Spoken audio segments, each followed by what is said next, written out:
শ্রীকৃষ্ণ বলেন, সংসারে সকলে উঁচুতে উঠতে চায়, কেউ নত হতে চায় না।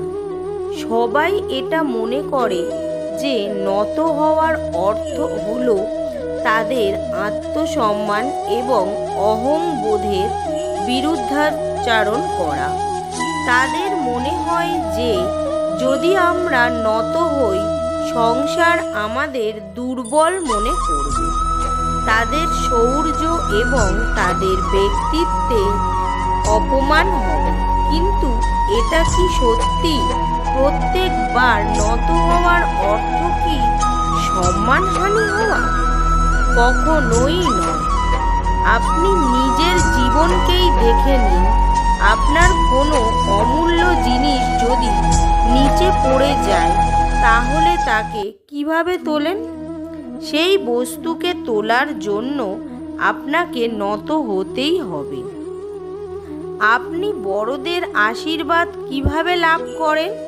আপনি নত হয়ে তবেই তাদের আশীর্বাদ লাভ করেন, তাই না? ভেবে দেখুন, আপনি একটা পথে হাঁটছেন।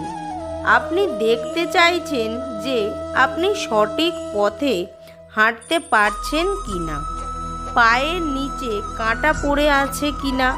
কিভাবে দেখবেন? আপনাকে সেই মাথা নত করেই দেখতে হবে। এর অর্থ কি? অর্থ খুব সহজ। প্রত্যেকবার নত হওয়া অনুচিত নয়। সেটা কোনোভাবেই সম্মানহানি নয়। পরিস্থিতি অনুসারে এবং যেখানে প্রয়োজন আপনি নত হতে শিখে গেলে অনেক কিছুই লাভ করতে পারবেন।